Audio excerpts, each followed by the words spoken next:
So Another about market thing. 13 years ago is about when I heard of Monoprice, and it was basically I was in the Clips forum, and I'm starting to build my own home theater, and I'm looking at cables, and cables are expensive, and so I began to ask people, what's a good cable to buy, and over and over and over, people kept saying Monoprice. I'm like, well, who's Monoprice? So that was my first experience about 13 years ago. So I ordered some speaker wire cable and I ordered some interconnects. I'm like, these things are like crazy cheap. I mean, like crazy cheap. So then fast forward, I don't know when you came out with monolith, but the first time I heard about that you were making amplifiers, I'm thinking, wait a minute, cheap cables, HiFi. I'm not buying this. And so I didn't want anything to do with it. I didn't want to review it. I didn't, I just thought it was honestly, I thought it was just going to be super Damn, cheap. stick that nose high up in the air there, Mike. Damn. I'm just keeping it real, man. Keeping it real. And so finally I'm like looking online and I'm seeing people that had reviewed it and they're like, this amp is like solid. I'm like, really? And like, these are people you trust. So I'm like, okay, fine. So I reached out to Monoprice and you sent me the, I think it was 11X amp. And I'm like, holy cow, this thing's bad. And then when I found out that it's basically, is it designed by ATI?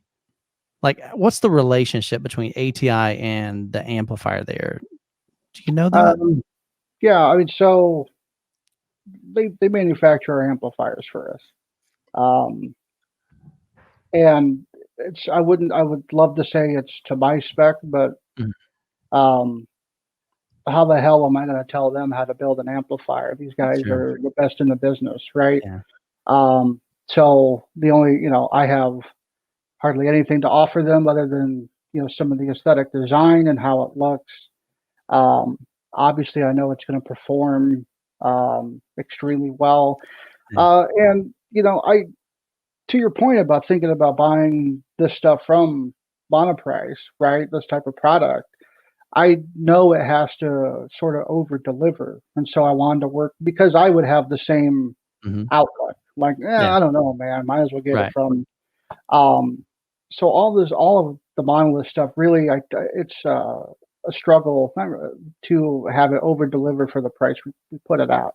I know the amplifiers way over deliver. And I think, that's sort of a fine line we walk in terms of what we price it at, because when you price it too low, people will assume, they took something out. Yeah, it's cheap. They cheapened it. But that's not what we do. It's, but in the same token, it'd be hard to, kind of price it at like a Parasound or, something of that, caliber. They've been around for many, many, many, many years, and that's all they make. So it'd be hard to do that, come on the scene. But I think price wise, you guys have put it in a great market that allows pretty much like almost anybody affordability. I mean, yes, they may have to save up for it, but it's at least attainable. It's not like, oh my gosh, that amplifier is $10,000. I mean, these are really, really affordable amplifiers. And what I love is that there's like beefy amounts of power in there. We're looking at 200 watts by 3, 200 watts by 5, by 7, and then you get to the 11X and you've got 200 across the front 3 and then 100 to all the other 8 channels. And so that's plenty of power, for just about any system out there. So it's pretty awesome. Right. And they'll overachieve too. I mean, so they actually go like 300 watts peak power, all channels driven. Granted, they're not going to hold that current for a long time. Correct. But they can do it. And I think, sometimes with power, you don't need a whole lot of watts in every speaker all at the same time. It's sort of, I get that question a lot on our site. Can this do 300 all channels driven? Because this amplifier says it can. Right. And it's like you'll look at the amplifier they're looking at. It's like, well, one, that amplifier can't do that.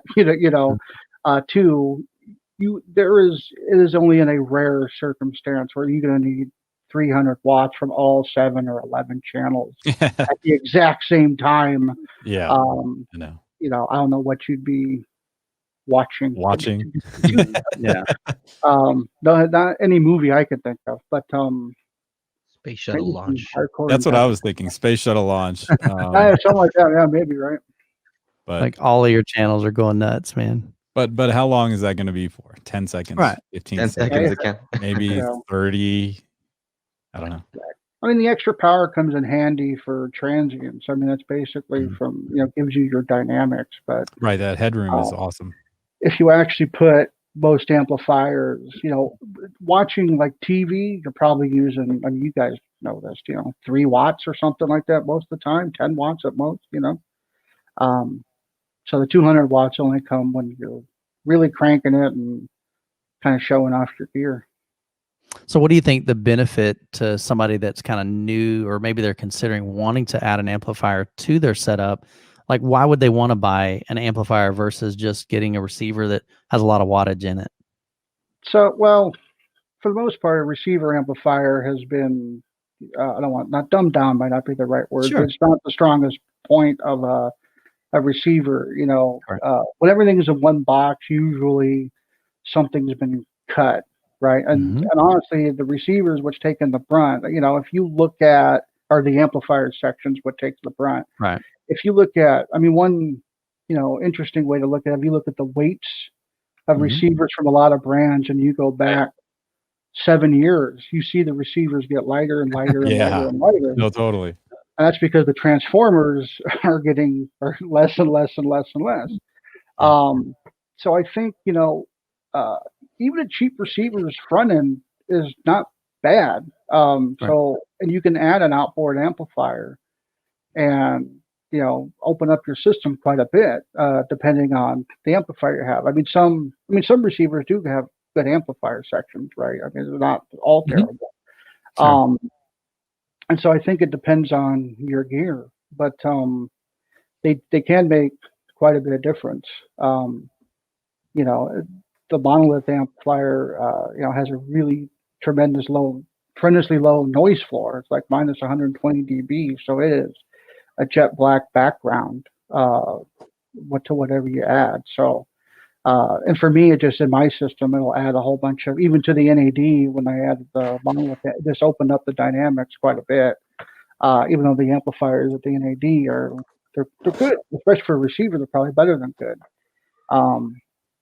So that's why I would add an amplifier. Yeah, absolutely. I think, it adds headroom. So when you do, like you said earlier, I think that's one thing that's good to understand is that probably at no point do you have like all of the power in that amplifier just going wide open. Right. You've got certain channels that are going strong and the other ones aren't as strong, and then they may switch and now you've got more Atmos and then now you've got more rear surrounds.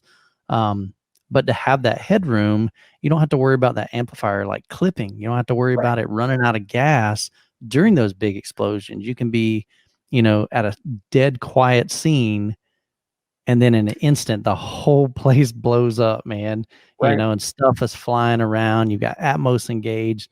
And I think that's one of the benefits of having an external amplifier. Not that we need it, but my goodness, man, it sure helps. No, we need it. We definitely need it. That was one of the things I learned when I was younger too. Again, this is going to date me, but I bought my first pair of, HiFi speakers, which were Polk Audio RTA 15s, right? And I had like a $500 Pioneer receiver, and it blew out both of the tweeters because it just couldn't. That receiver couldn't drive them. And so I went and said, like, "Hey, man, I fried my tweeters. What happened?" And they sold me a Carver TFM 25 2-channel amp just for those, and then never fried out my tweeters again because now I had all, like you said, I had all this headroom. And that was when I was like, oh, I need an outboard amplifier for here on out. And so I've had an outboard amplifier for years at this point. Since then. That makes sense. I've just been trying out one just recently. It's the first time I've ever tried one. And I did notice a few things. You got the I'm just trying the the one that they have here, A52 Plus. I think is a beast. And the one thing that you don't notice, like that you wouldn't miss unless you actually tried it, is when you do have like, something with a lot of bass, the mid-range and treble stays intact. Yeah. So that's the one thing that you don't really notice unless you hear better, right?